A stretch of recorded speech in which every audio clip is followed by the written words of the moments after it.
स्वदेशी incredible SI news.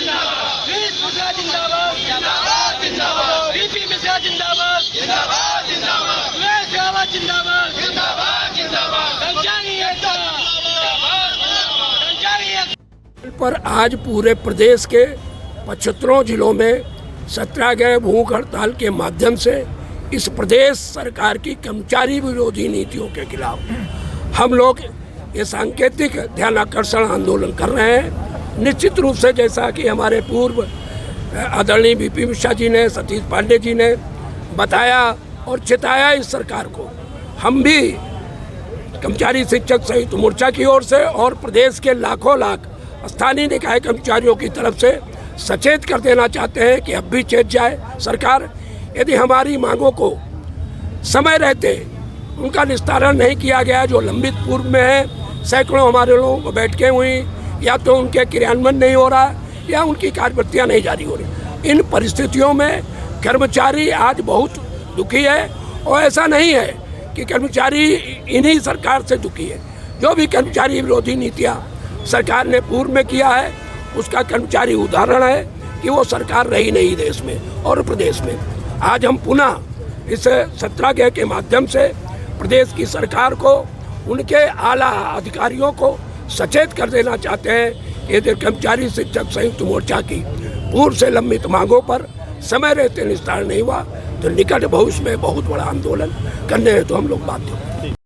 NDA की सरकार 8 वर्ष से इस राज्य में है और इन्होंने, वर्तमान मुख्यमंत्री ने कर्मचारियों की, शिक्षकों की मांगों पर एक बार भी औपचारिक बैठक नहीं की और कोई फैसला नहीं किया। जब वो नहीं करते हैं तो मुख्य सचिव नहीं करते, फिर नीचे के अधिकारी नहीं करते। तो आज मुख्यमंत्री जी का भी बयान आया था, आप लोगों ने दिया था कि संवाद होना चाहिए, लेकिन संवाद जब खुद नहीं कर रहे हैं तो दूसरे क्या करेंगे। तो पूरा कर्मचारी संगठनों से, कर्मचारी शिक्षक संयुक्त मोर्चे से पूरा जो संवाद है वो बंद पड़ा है। यहाँ तक हो गया है कि संगठनों के पदाधिकारियों के सचिवालय में प्रवेश भी वर्जित कर दिए गए, उनके पास नहीं बन रहे हैं, उनकी वो कैसे अपनी मांगों की पैरवी करेंगे। तो ये हालात है, इससे प्रदेश का कर्मचारी बहुत आक्रोशित है और वो आंदोलन शुरू कर रहा है। और पिछले बार जब आंदोलन किया था तो इनको के लोकसभा में बहुमत नहीं मिला था, उत्तर प्रदेश में, केंद्र में नहीं मिला। हम बार बार कह रहे हैं कि कर्मचारियों के दुख दर्द को सुनो। आउटसोर्स के लाखों कर्मचारी जो है वो पूरे देश में हर जगह बेचारे भुखमरी के आगार पर हैं। 6,000 रुपया पाते हैं, वो अपना पेट नहीं भर सकते, बच्चों क्या करेंगे। जो मिडिल क्लास का कर्मचारी है वो आज इतना परेशान है आर्थिक रूप से कि वो कर्जे में लदा हुआ है, क्योंकि उसके बच्चों की पढ़ाई लिखाई, खाने पीने का महंगाई करा, हर चीज़ महंगी है। तो वो महंगाई में गाड़ी चलाता है, बाइक चलाता है, उसका तेल पेट्रोल खर्चा, तो हर मजदूरी जो काम करते हैं उनकी, तो वो हर कर्मचारी कर्जे से लदा हुआ है और सरकार उनके ध्यान पर नहीं दी। भारत सरकार ने हमारे साथ हुई बातचीत पर दिल्ली में 8वां वेतन आयोग घोषित कर दिया, लेकिन 8वें वेतन आयोग का अध्यक्ष ही नहीं घोषित हुआ अभी तक, जबकि एक 26 को रिपोर्ट लागू करनी है।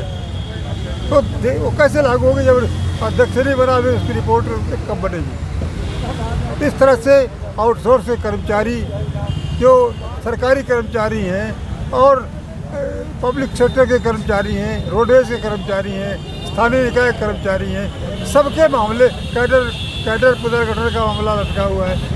डेली वेज के बहुत जगह रेगुलर नहीं हुए हैं, जो गवर्नमेंट का आदेश था। तो जो बातें अभी मुख्य सचिव से हम लोगों की कर्मचारी शिक्षक मोर्चे की 18 नवंबर को बैठक हुई थी, उसमें उन्होंने बहुत फैसले किए थे वर्तमान मुख्य सचिव, और वो फैसले, उसका कार्यवृत्ति ही नहीं जारी हुआ अभी तक। तो वो लागू कहाँ से होंगे विभागों में। तो सारे विभाग के, दूसरी बात कि विभागों में पद समाप्त किए जा रहे हैं। जब पद ही समाप्त कर दिए जाएंगे तो कर्मचारी अपने आप समाप्त हो जाएगा। तो हर तरह से सरकार कर्मचारियों का उत्पीड़न कर रही है। कर्मचारी जो है वो सरकार को कर्मचारी चलाता है गांव तक। ये एसी में बैठे लोग नहीं चलाते, ये तो हुक्म चलाते।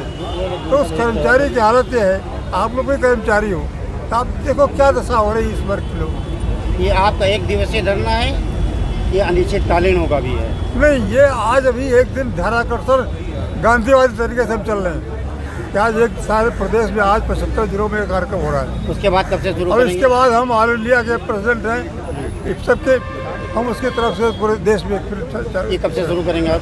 अब बैठक कर रहे हैं, बुला रहे हैं। चतुर्श्रेणी राज्य कर्मचारी काफ़ी समय से संघर्ष कर रहा है, क्या कहना चाहेंगे? आज आप लोग धरना प्रदर्शन भी कर रहे हैं और सरकार आपकी बातों पर ध्यान नहीं दे रही है, तो क्या कहना चाहेंगे?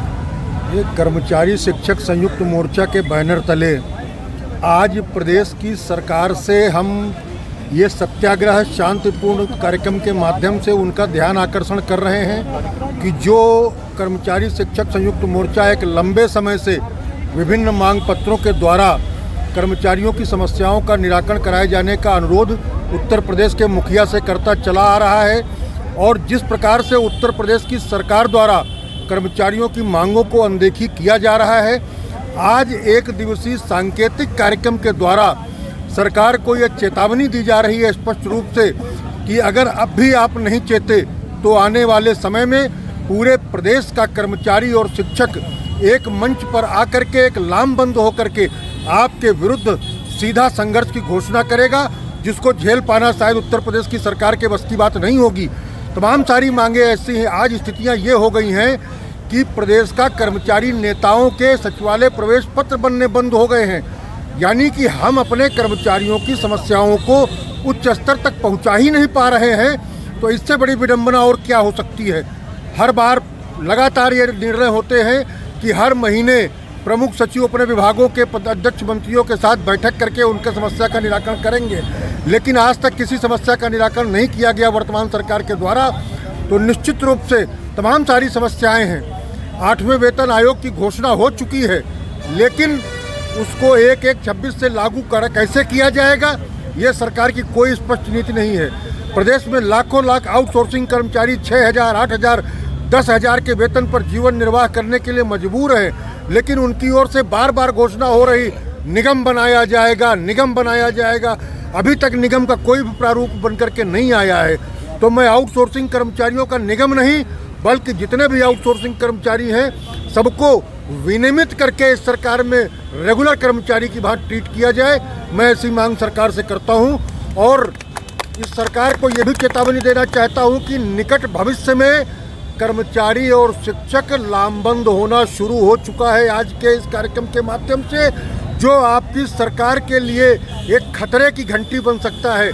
इसलिए इस प्रदेश के मुखिया से बड़ा विनम्र अनुरोध है कि समय रहते चेत जाइए और हमारी भावनाओं को समझ करके, हमारे कष्ट को समझ करके हमारी मांगों का निराकरण करने का काम करें।